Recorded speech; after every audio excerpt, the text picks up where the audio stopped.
93.5 Jukasa Radio. I'm joined in studio by Chief Mark Hill. He comes in once a week to do his updates as to what's going on the territory, what we can expect, maybe things getting canceled, things getting moved around. It's just, it's ever changing, it's ever flowing. So we're happy to have Chief Mark Hill in today. So let's break it all down. What's going on this week? Perfect. Thanks for having me, Josh.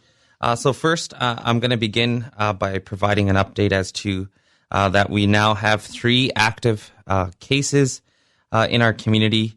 And again, we want to reiterate the fact of the messaging and the maintenance that we've been doing in terms of, social distancing, self-isolation. In the case you're experiencing any symptoms, to contact the assessment center or public health. Again, we're looking to look at the importance of, wearing a mask in public. We're getting to those areas as well. And so we want to just make sure that we're still practicing what we've put in place. The next piece in terms of my update that I want to provide is just in terms of the public works notice. So we have now expired the free water haulage that will end on May 31st. So we want to provide that notice. And again, those notices are on the Six Nations Public Works Facebook page, as well as our website. If you have any questions, you could contact Public Works at 445-4242 for any inquiries or questions related to that. The other piece in terms of the expiration that we've done, the Six Nations housing, so the waiving of housing and mortgage loans and residential rent relief will expire as well on May 31st. And again, if you have any questions or inquiries, that you could contact the Six Nations Housing Department at 519-445-2235. One of the cool things that I did want to also update on in terms of our community events, and we've seen that with Bread and Cheese and the efforts and the changes that we've had to make to modify to stay in line with the measures that are in place. But the Tom Longboat Run, which usually happens every June 4th, is going to still go on. So the Tom Longboat Run will be set up as a virtual event in the spirit of Tom Longboat and the legacy that he has had on our community. So we wanted to continue with that piece as well. So again, the Six Nations Parks and Recreation facilities still remain closed. It's not the usual Tom Longboat Run that we would usually see. It is a virtual event, and what they're asking for that piece is, to participate in any physical activity at your home, and to look to upload any photos or videos to the Healthy Six Na Facebook page by noon on June 5th. There are many prizes to be won. Again, they're looking to also do a 5-kilometer or 10-kilometer step challenge, as well as a student challenge. So a poster design using any medium subject as to what Tom Longboat means to you. There's email submissions with the student's name, and that could be sent to spaulis@sixnations.ca. Again, if you have any other questions or inquiries, you can look to the Facebook page on Healthy Six Na to find out more information specifically on that event. They will be starting June 4th, 9:30 a.m. For their opening by virtual event. So I just wanted to make that update as well. The other piece to my update is in regards to our reopening of the economy and what that looks like. We've been having discussions and engagement sessions via Zoom this past week with multiple different sectors of businesses. And our goal behind them is to provide or to get input and feedback back on our health and safety code of conduct that we've developed. It's a document that, again, is looking specific to COVID-19 measures and what needs to be in place in order to do business healthy. We need to make sure and keep the health and safety of all of our members as the top priority while still balancing the protection of our economy. We know and we've heard loud and clear the impacts that the restriction of access has had on our businesses. We are also looking to supporting those businesses. So as previously mentioned in my updates the past couple of weeks, I have touched a little bit on in terms of the federal government funding that has come down for specific to Indigenous businesses. that those funding or those dollars are administered through Two Rivers. The challenge that we're finding and seeing is with the criteria of the eligibility for those funds. So part of those, there's two items within that criteria. One is that if you're a business and you're not registered to an Aboriginal Financial Institute or a client of Two Rivers, then automatically you'd be disqualified. And the second piece is if you're not registered with the Canada Revenue Agency. And to me, right away that wipes out a huge percentage of our businesses, because as we know and see, we don't have to comply or go by any of CRA rules. And I know, like I've made a comment in previous interviews, it's almost like swearing to us when we say CRA. We don't have to comply with those. And so that is a real challenge when it comes to the eligibility of businesses trying to access those funds. So I've been in conversation with the government specifically on those criteria changes that we need to see for Six Nations, as it leaves out roughly about 60% of our businesses here that won't even be wouldn't have the opportunity to even access or apply to those funds. So that's an issue. In saying so, we have also specifically from council table have made a motion to assist small businesses. And what we mean by that is, and more information and details will be forthcoming. But we want to see, my office receives multiple calls and inquiries as to, where can we get assistance in the now? People who have rent due, people who, again, looking to the reopening phase that have overhead cost and, need to restock and things like that. That's exactly what this fund is going to be used for. And we don't have necessarily, in terms of, the clientele and those pieces, it's going to be a very simplified application process. And we really want it to reach all of those small businesses who need the help in the now. So again, council did pass the motion to set this fund up, and what that looks like. The application process will be coming out hopefully by next week, because we want to get these funds flowing to businesses right away.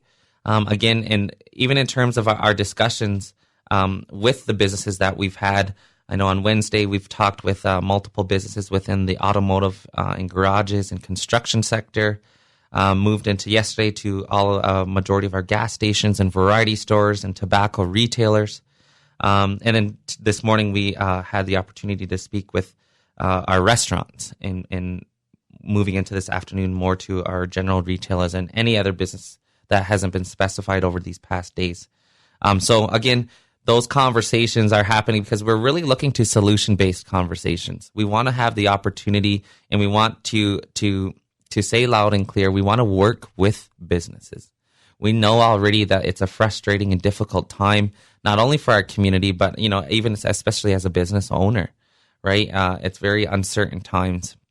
And so what we want is to get that feedback and get the input and get some constructive suggestions as to how we can move forward together.